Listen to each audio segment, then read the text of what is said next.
तो कहने का भाव यह है कि परमात्मा कबीर जी सभी हिंदू और मुसलमानों को एक सामूहिक शिक्षा दिया करते थे कि भाई न तो आपके काजी आपके ग्रंथ और भगवान से परिचित हैं और न ही ये हिंदू धर्म के पंडित और ये मंडलेश्वर आचार्य और शंकराचार्य ये ना भगवान के बारे में जानते ना अपने अध्यात्म सदग्रंथों से भी परिचित नहीं है। ये केवल आपको दंत कथा सुना के लोक वेद सुना के अपनी रोजी रोटी चला रहे हैं। तुम्हारा जीवन नाश हो रहा है। मनुष्य जीवन कोई वैसे नहीं मिलता। जिस कारण से परमात्मा का बहुत विरोध किया करते थे कौन? काजी और मुल्ला, पंडित और मंडलेश्वर, और कहा करते थे ये धानक है, जुलाह है, ये क्या जाने सदग्रंथों के बारे में, शिक्षा इसके पास नहीं, कोरी बकवास घटता है, ये झूठ बोलता है। तो उस समय हमने यह मान ली सच्ची कि कबीर जी अशिक्षित हैं, हमारे धर्मगुरु पंडित और मुल्ला और काजी ये पढ़े लिखे हैं, इन्होंने भगवान को ठीक ही जाना होगा। हम परमात्मा की उन बातों पर को भूल गए जो भगवान कहा करते कि ये कुछ नहीं जानते, तुम्हें भ्रमित किए हुए हैं, तुम्हारा जीवन नाश करते। वो हमारे गले उस समय ना उतरी। और आज क्योंकि परमात्मा ने हमें शिक्षित किया, उन्हीं सदग्रंथों से वो सच्चाई सामने आई। अब आपने सब न मान ली। आप वही आत्मा हो जो भगवान के साथ 600 वर्ष पहले भी रहे थे। 64 लाख से हुए थे परमात्मा के।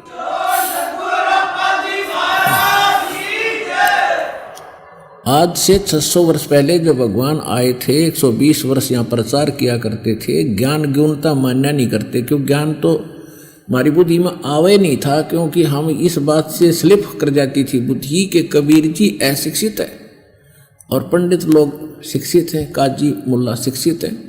तो ज्ञान तो हमने घना सा सुना नहीं, लेकिन परमात्मा तो समर्थ थे, हमारे पिता हैं, हमारे लिए भटक रहे।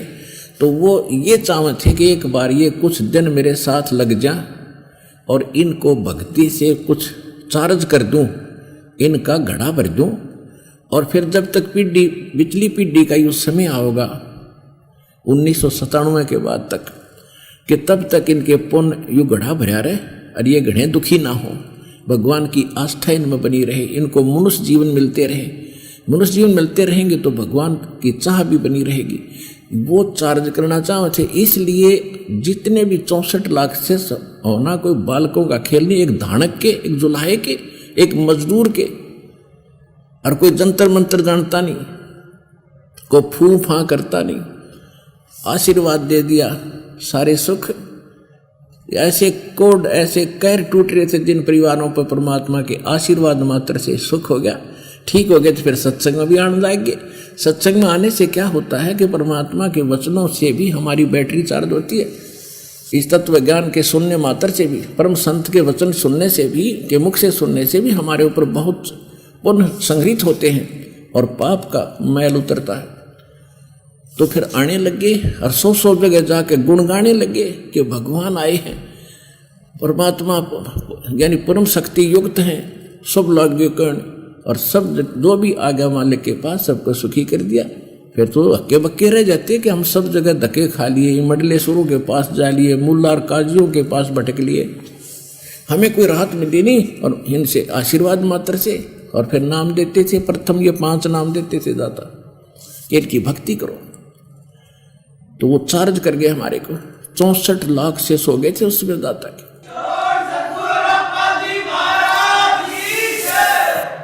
अब क्या होता है, जैसे इसमें एक प्रश्न आया है कि काशी तज मगहर गए वो दोनों दीन के पीर, और कोई गड्ढे कोई अगन जलावे पर खोजा ना पाया शरीर। काशी के जो पंडित थे उन्होंने एक ऐसी धारणा फैला रखी थी कि भाई जो काशी में मृत्यु को प्राप्त होगा वो सीधा स्वर्ग जाएगा, और जो मगहर मरेगा वो गधा बनेगा।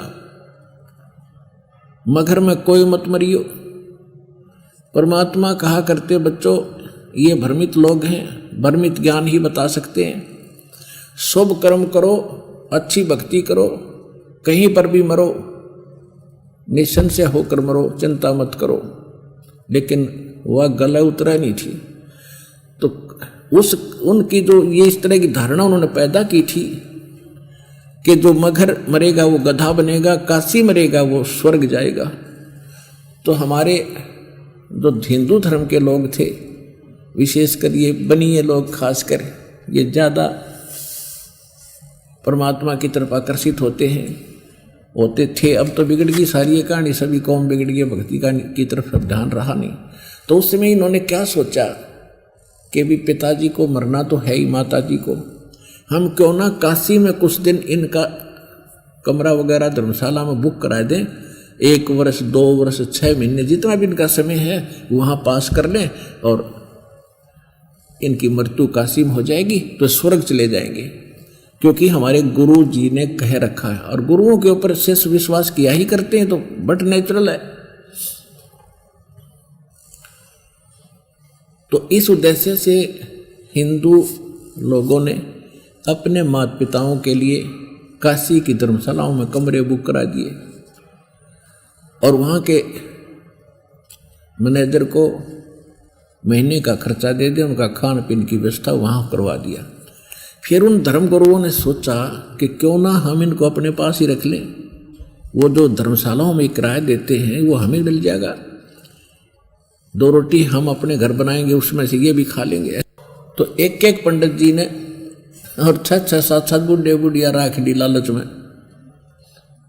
अब उन्हें फिर समस्या आई, क्योंकि वर्ग तो एक का संभालना मुश्किल हो जाए है, और वहाँ 6 7 कोई कहीं थूक रहा है, कोई कहीं पेशाब कर रहा है, क्योंकि व्यवस्था खूब थी।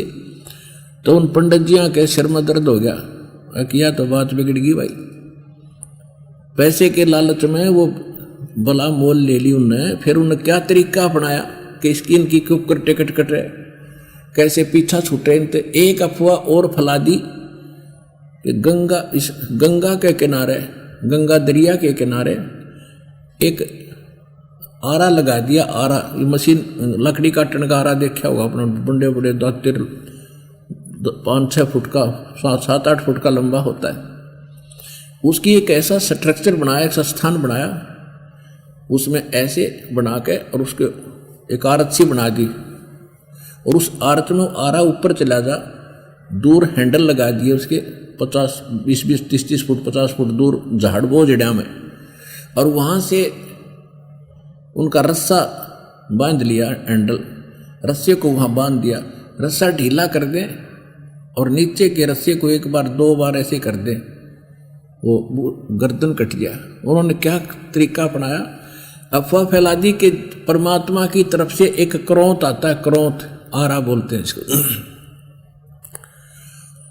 और जिसने जल्दी स्वर्ग जाना हो उसके लिए स्पेशल फीस रख दी 100 रुपये। जिसने जल्दी स्वर्ग जाना है तो उसके लिए भगवान की तरफ से क्रोंत आता है, जो उस क्रोंत से अपनी बलि दे देगा, गर्दन कटा लेगा तो मिनट में स्वर्ग जाएगा। अवर दोस्ता में आदमी न सोचा है भगवान के ऊपर पीछा छूटे, कैसे मरूं, मर जाऊं, ठीक ठाक मर जाऊं। अब वो वृद्ध हो ही रहे थे। अब उनके बुढ़ों ने जब यह ज्ञान सुना तो उन बच्चों को कहा, बेटा हमने तो मरना ही है, हम दुखी भी बहुत हो लिए हैं, वृद्ध भी बहुत हो चुके हैं। गुरुजी कह रहे हैं कि ऐसा भगवान की तरफ से कोई ऊपर से क्रोंत आता है स्वर्ग से, और जो उससे अपना कुर्बानी दे देता है वो सीधा स्वर्ग जाता है। 100 रुपये फीस है बेटा, दे दो। अब बच्चों ने सोचा भी माता पिता के लिए क्या बड़ी बात है, 100 रुपये दे दिए। इवन हमारे धर्म गुरुओं ने एक मानस काटन का बूचड़ खाना और खोल दिया उन्हें क्रोंत ला दिया, एक हत्था खोल दिया, कसाई बना कर करने लगे। अब कई बार क्या होता था, वो रस्सा उलझ जाता। वो क्या करते थे, वो धर्मगुरु एक वहाँ खड़ा हो जाता, वो आवाज लगाता है, भगवान क्रोंत भेजियो। वो भगवान बैठे दोनों तरफ हुए, वो रस्सा ढीला कर देते, और क्रोंत कच दे आगे काट के और 1 सेकंड में उल्टा कर देते। वो कभी उलझ जाता और ना उसकी गर्दन कटती, बूढ़े ने उठा लेते। भाई अभी आदेश नहीं हुआ भगवान का, कल देखेंगे। तो वो रोया करता है, भगवान मैं ऐसा दुर्भाग्यशाली कि मेरे लिए भगवान की तरफ से क्रोध नहीं आया। अब श्रद्धालु तो सदा से ही शीश देते आए, लेकिन ये संत नकली और डुप्लीकेट हमारा दुरुपयोग करते रहे इस भावना का। तो परमात्मा क्या कहा करते हैं कि ये मूर्ख बना रहे भाई आपको, ये झूठ बोलते हैं और मैं मरूंगा मगर में, और पंडित जी तुम भी आ जाइयो और काजी तुम भी आ जाना भाई, अपने अपने जंतर मंत्र पोथी पत्रे ले आइयो, वहां किस टाइम मरूंगा और किस टाइम मत जाऊंगा और तुम सारे जंतर मंत्र कर दियो, कहाँ जाता है ये बता दियो मगर मरने वाला, अगर तुम ज़्यादा ही विद्वान हो। तो परमात्मा ने निर्धारित कर दिया कि उस दिन मैं मगर में शरीर छोड़ूंगा और आजियो पंडित जी तुम भी। उधर से बिजली, ये वीरदेव सिंह बघेल को पता चला, क्योंकि वो विशेष थे उनके परमात्मा के, कि हमारे गुरुदेव जो हैं मगर के अंदर अपना प्रस्थान करेंगे, प्रयाण करेंगे। तो बिजली खां पठान और उनके मंत्रियों ने सलाह मशवरा किया कि ये हमारे गुरु हैं, हम हिंदू हैं, और ये मगर के अंदर यदि शरीर छोड़ेंगे तो मुसलमान हमें शरीर नहीं देंगे, क्योंकि वहाँ का राजा नवाब बिजली खां पठान है, वो भी इनका शिष्य है। तो उन्होंने क्या सोचा कि ये मुसलमान तरीके से परमात्मा का अंतिम संस्कार करेंगे तो हमारी बेइज्जती होगी हमारे गुरु की, हम करेंगे हिंदू रीति से, और यदि मुसलमान नहीं मानेंगे तो हम झगड़ा युद्ध करके जबरदस्ती सौ उठा के लाएंगे। ये फैसला करके सेना साथ लेकर बिजली और वीरदेव सिंह बघेल भी चल पड़ा। काशी के सब पंडित और भी दर्शक पैदल चले। परमात्मा 120 वर्ष शरीर हो चुका था मालिक का, 120 वर्ष लीला में शरीर, 120 वर्ष की आयु में, और काशी से लेकर मगर तक पैदल पहुंचे, 3 रोज में पहुंचे। तो वहां जाकर क्या देखा कि कोई जल नहीं था, उसमें यह बता रखा था कि शंकर भगवान ने उस मगर की भूमि को श्राप दे रखा है कि इसमें नीचे का पानी खत्म हो जाएगा। आसपास नीचे का पानी उसमें खारा था, दूर से लोग पीने के लिए लाते थे उस मगर की सीमा से बाहर। और एक नदी, एक दरिया बहा करती थी उसके साथ से, उसका नाम आमी नदी है, आमी नदी है। वो कति सूख गई थी, भगवान शंकर के श्राप से वो सूख गई थी। इस बात का पूरे क्षेत्र को पता था कि कबीर साहब जैसे शिव जी आते हैं, इसको साथ धुरू बनाकर आते हैं, और किसी कारण से उनके साथ मुसलमानों ने बदतमीजी कर दी होगी, उन्होंने श्राप दे दिया कि जो मगर मरेगा गधा बनेगा। शंकर भगवान का श्राप था। और काशी हमारी पवित्र नगरी है, वहां मरेगा वो स्वर्ग में जाएगा, शंकर भगवान का श्राप था। और आमी नदी को भी सुखा दिया कि तुम पानी से भी तरसोगे। इस बात का सबको मालूम था। तो परमात्मा वहां गए, कहने लगे भाई मैं स्नान करूंगा। बिजली खां पठान वहां पहुंच गया, सारी व्यवस्था करी, गुरु जी के नहाने धोने के लिए पानी लाए, पीने के लिए। तो परमात्मा कबीर जी ने कहा कि बिजली खां मैं स्नान करके फिर शरीर छोड़ूंगा भाई, पहले नहाऊंगा। बिजली खां कहने लगे जी पानी पर्याप्त जल है, बाहर से मंगा रखा मालिक, यहाँ तो उपलब्ध था नहीं, और सभी के लिए स्नान के लिए तो उपलब्ध हो नहीं सकता, आपके लिए हमने ला रखा है। परमात्मा बोले भी क्यों, क्या बात है, यहाँ जल क्यों नहीं है, कोई दरिया नहीं आसपास? कहने लगे जी दरिया है साथ से ही, लेकिन भगवान शंकर के श्राप से सूख गई है, बहुत दुखी हो गया। परमात्मा बोले पहले उस दरिया पर चलते हैं, देखते हैं उसमें जल है कि नहीं। सबने कहा जी जल है ही नहीं, कोई बात नहीं, आओ मेरे साथ। अब परमात्मा जाकर खड़े हो गए उस दरिया के किनारे, सैकड़ों हजारों की संख्या में दर्शक, गांव वाले और सैनिक। तो परमात्मा ने ऐसे संकेत किया हाथ से,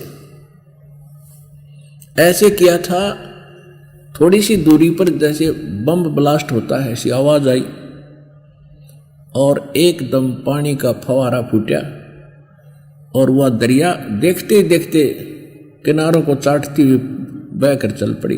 बोलो सतगुरुदेव।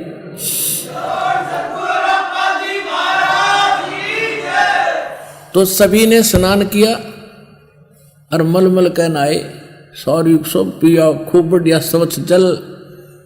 परमात्मा बोले भाई ये कहीं और से आया है ये जल और खूब इसमें चला करेगा। तुम जब तक थारी नींद ठीक रहेगी, जब तुम्हारे अंदर कोई बकवाद भावेगी, फिर यह नदी फिर सूख जाएगी। अब जैसे गरीबदास साहिब जी को परमात्मा मिले, वो क्या कहा, क्या बताया करते, तुम कौन राम का जपते जापम, तात कटे न ये तीनों तापम। तुम किन भगवानों की भक्ति करते हो जिसे तुम्हारे 3 ताप भी नाश नहीं होते। 3 ताप के अंदर सूखा गिरना, अतिवृष्टि यानी घनी वर्षा फल डाना, और जैसे कोई किसी ने जंतर मंतर कर दिया, किसी ने श्राप दे दिया, कहते तुम्हारे ये बिना पूरे खत्म होते तुमसे, तुम किन भगवानों की भक्ति करते हो। समर्थ का शरणाग हो रंग होरी हो, भाई कबू न हो ऐ काज राम रंग होरी हो। कहते समर्थ की शरण में आओ और कभी कोई तुम्हारा अकाज नहीं होगा, तुम्हारे काम नहीं बिगड़ेंगे, कोई हानि नहीं होगी। तुम कौन राम का जपते जापम, और तात कटे ना तीनों तापम। भगवान शंकर ने श्राप दे रखा था 3 ताप के कारण, और वहां वो त्राही त्राही हो रही थी। परमात्मा ने 3 ताप का नाश कर दिया और उनको सुखी कर दिया। अब क्या होता है कि परमात्मा ने कहा भी ठीक है, अब मैं शरीर छोड़ूंगा, एक चद्दर नीचे बिछाओ, एक ओढ़ूंगा। तो तुरंत हाजिर कर दी, वो नीचे एक चद्दर बिछा दी और चद्दर के ऊपर 1-1 इंच सुंदर फूल तोड़ कर पत्ते बिछा दिए कि गुरुजी लेटेंगे। श्रद्धा से भक्तों ने 1-1 इंच। तब परमात्मा ने कहा कि वीर सिंह रखा जी, उधर से क्या था कि बिजली खां पठान जो मगहर के राजा थे, नरेश थे यानी नवाब थे, उन्होंने भी ये धारणा बना ली थी कि हम अपने गुरुजी का अंतिम संस्कार मुसलमान रीति से कब्र में दबाएंगे, अपनी रीति से करेंगे। और यदि हिंदू नहीं मानेंगे तो हम युद्ध भी करेंगे। दोनों सेनाएं खड़ी, कति त्यार, अस्त्र शस्त्र सजा के, और भगत दर्शकारे बहुत गिने। तो परमात्मा ने कहा, वो तो जानी जान थे, उन्होंने कहा रे भले आदमी वीर सिंह और बिजली खां तो आमने सामने खड़े, एक इधर परमात्मा के पास में। भैया सेना किस लिए लाए हो, क्या खतरा था तुम्हारे को यहां पर। अब वो दोनों राजाओं ने सिर नीचा कर लिया। अब क्या कहें गुरुजी के सामने, हम तो कुछ और सोचे खड़े थे। तब अन्य लोगों ने, जो मुसलमान और हिंदू थे, वो अपने आप बोलने लगे, कहने लगे जी हम सेना इसलिए लाए हैं कि हम आपके शरीर, आपके शव को हिंदू रीति से इसका अंतिम संस्कार करेंगे और काशी नगर में ले जाएंगे। मुसलमान कहने लगे हम इनको बिल्कुल नहीं ले जाने देंगे और हम मुसलमान रीति से अपने गुरु जी के शव का अंतिम संस्कार। तब परमात्मा ने 1 घंटा प्रवचन किए, कहने लगे भले आदमियों, 100 वर्ष 120 वर्ष तक मैंने तुम्हें क्या ज्ञान दिया, आज भी तुम हिंदू और मुसलमान 2 समझते हो, तारी अकल गाम चली गई। अब भले पुरुषों, और खबरदार जब तुमने मेरे शरीर को ऐसे किया, तुम एक काम कर लेना, मेरा इस शरीर जो कुछ भी इस पर चदरों के बीच में मिला है उसको बेटा आधा आधा ले लेना, तुम झगड़ा ना करना, नहीं तो नाश हो जाएगा, कत्लेआम हो जाएंगे। मालूम था कि गृह युद्ध छिड़ जाएगा हिंदू और मुसलमानों का। महाभारत से बड़ा कहर होना था। और उस समय के जो जंतर मंत्र पत्रापोथी करने वाले ये बताया करते थे कि इस सन में, इस विक्रमी संवत में एक कहर टूटेगा और बहुत घनी जनहानि होगी। वो ये नहीं बता पा रहे थे होगी किस कारण से, तो वो भी एक निर्धारित काल का जाल और अटैक था। परमात्मा ने वो भी खत्म किया। एक श्री कृष्ण एक महाभारत निटाल से क्या, जिसको हम भगवान रूप में पूजा करते थे। महाभारत से भी भयंकर युद्ध होना था हिंदू और मुसलमानों का, पूरे भारत में आग लग जानी थी। परमात्मा ने लीला करी कि यदि तुमने झगड़ा किया तो 3 तलाक। वो डर गए, सावधान हो गए, लेकिन मन में सोचवाई थी कि एक बार गुरु जी शरीर छोड़ दें फिर हम देख लेंगे। अब परमात्मा ने एक चादर नीचे बिछाई रखी थी, उस पर लेट के ऊपर पर्दा डाल लिया। 5 मिनट के बाद क्या आकाश में से आकाशवाणी हुई कि उठाओ पर्दा, इसमें मिले नहीं मुर्दा। आकाशवाणी देखी कि परमात्मा तो वो जा रहे हैं सहशरीर, उनके शरीर में बहुत तेज था, नूर था। सब देख रहे ऊपर को कि भगवान तो वो जा रहे हैं आकाश में। ओए होए, पर्दा उठाकर देखा तो जितने 100 आकार था उतने सुगंधित फूल थे नीचे, शरीर नहीं था दाता का। बोलो सतगुरुदेव। एक चद्दर हिंदुओं ने ले ली, एक चद्दर मुसलमानों ने ले ली। आधे फूल हिंदुओं ने ले लिए, आधे मुसलमानों ने ले लिए।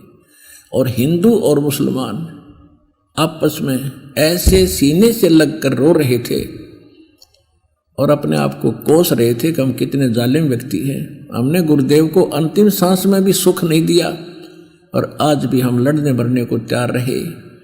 अब वो क्या, उनकी आत्मा कैसे शांति पाएगी। और हम पापी हैं, अपराधी हैं। कहाँ तो एक दूसरे को कत्लेआम करना था और कहाँ ऐसे अब मिल कर रो रहे हैं दोनों भक्त, हिंदू और मुसलमान जैसे सगे भाई माता पिता के मरने के बाद विलाप करते हैं गले से लग करके। इसको कहते हैं कबीर समरथ। सतगुरु जो चावे सो कर ही, 14 कोट दूत जम डर ही, ऊत भूत जम त्रास निवारे और चित्रगुप्त के कागज पाड़े।